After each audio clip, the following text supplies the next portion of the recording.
चलिए आज हम MIT के बारे में जानते हैं। MIT का मतलब क्या है? Most important task.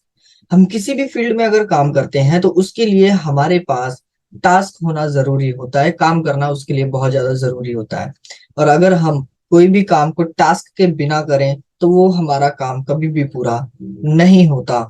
तो सबसे ये जानना पहले जरूरी है कि हमारे लिए इस बिजनेस में मोस्ट इम्पॉर्टेंट टास्क कौन से होते हैं और हम उस चीजों को, अपने टास्क को किस तरह से बहुत आसानी से और अच्छे तरीकों से इम्प्लीमेंट करके ग्रो कर सकते हैं। राइट। सबसे पहले टास्क के बारे में जानते हैं। फर्स्ट थिंग क्या है कि हम जब भी इस बिजनेस में आते हैं अपनी जिंदगी में, हमें हमारी चीजों का पता नहीं होता, हमें हमारे समय का पता नहीं होता कि हमारा समय जा कहाँ रहा होता है। राइट। एक चीज को समझना बहुत ज्यादा जरूरी है। आपकी मर्जी के बिना आपसे कोई भी चीज नहीं ली जा सकती। आपकी मर्जी के बिना आपसे कोई भी चीज नहीं ली जा सकती। अगर आपसे मैं 100 रुपए लेना चाहूं और आपका मन ना हो देने का, तो क्या मैं आपसे ले सकता हूं? नहीं। तो सोचने वाली बात यह है कि जब मैं आपकी मर्जी के बिना आपसे पैसे नहीं ले सकता, तो सोचने वाली बात है कि आपकी मर्जी के बिना आपके 24 घंटे जाते कहाँ पे हैं। हमें पता ही नहीं लगता कि हमारे दिन के 24 घंटे कहाँ चले जाते हैं।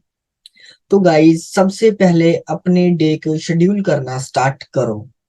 आप कोई भी वर्क कर रहे हो, एफिलिएट मार्केटिंग कर रहे हो, नेटवर्क मार्केटिंग कर रहे हो, बिजनेसेस कर रहे हो, कुछ भी अगर आप अपनी लाइफ में कर रहे हो, स्टडी कर रहे हो, यूट्यूब कर रहे हो, कुछ भी कर रहे हो, तो सबसे पहले अपने टाइम को मैनेज करना जरूरी है। और आपको आपके समय का पता होना बहुत ज्यादा जरूरी है कि आपका समय एग्जैक्टली जा कहाँ पे रहा है।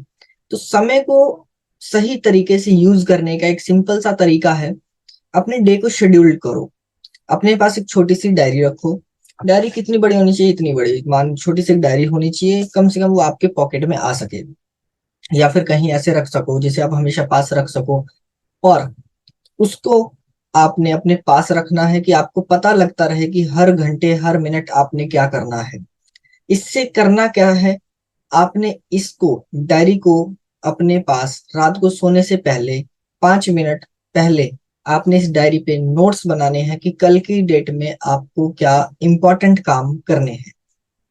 अगर आप ये करना शुरू कर देते हैं तो 3 से 4 दिन के अंदर आपको पता लग जाएगा कि आपका पूरा दिन एग्जैक्टली जाता कहाँ पे है, या आपको रिजल्ट नहीं आ रहा वर्क में तो क्यों नहीं आ रहा था, क्या प्रोडक्टिव काम कर रहे थे, नहीं कर रहे थे, ये सारी चीजें आपको पता लगेंगी।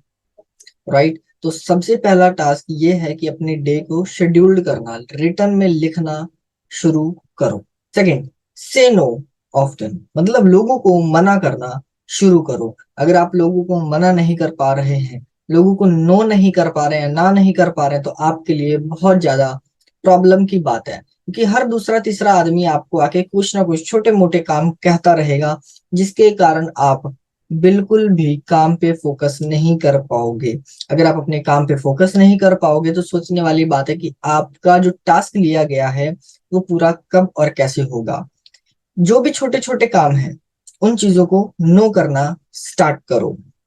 देखो, 8 से 10 काम ऐसे होते हैं जो हम बिना मतलब के करते हैं।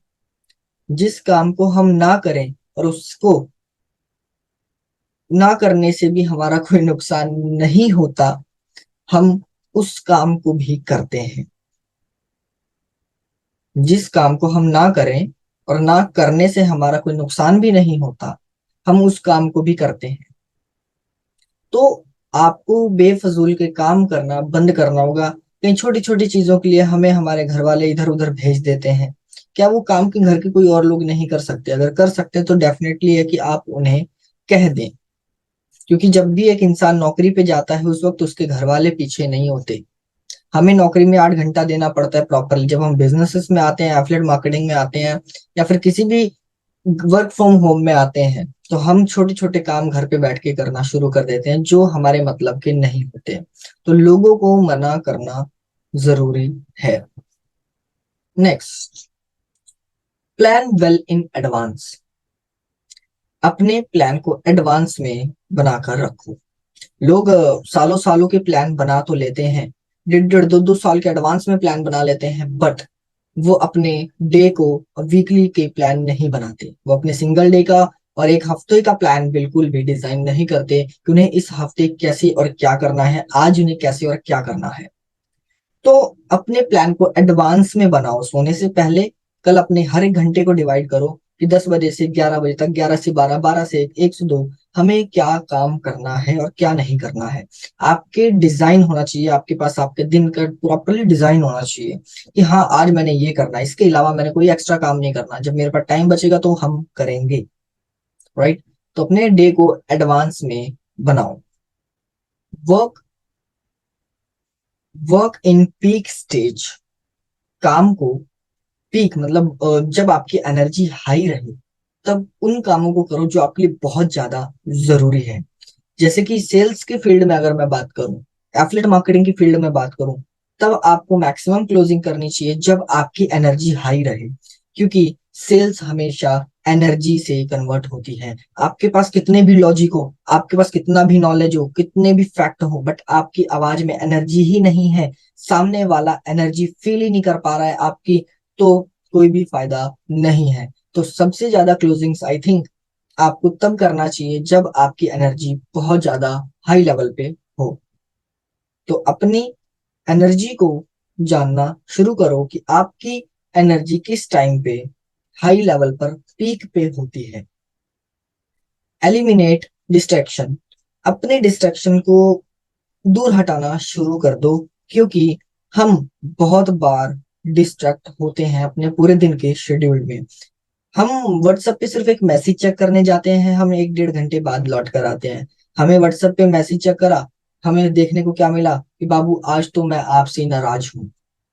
ये देखने के बाद तो आप खुद नाराज हो जाते हैं और आपको पता भी नहीं लगता कि मनाते मनाते आपका कितना समय वेस्ट हो चुका होता है।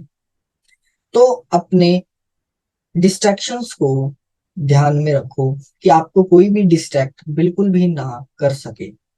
नोटिफिकेशंस ऑफ कर दो, फोन दूर रख दो। 2-3 घंटे आपके पास दिन में ऐसे होने चाहिए जिसमें आप प्रॉपरली बिल्कुल फोकस के साथ काम को कर सको। इन चीजों के कारण आप अपने वो काम कर पाओगे जो आपके लिए मोस्ट इम्पॉर्टेंट काम है।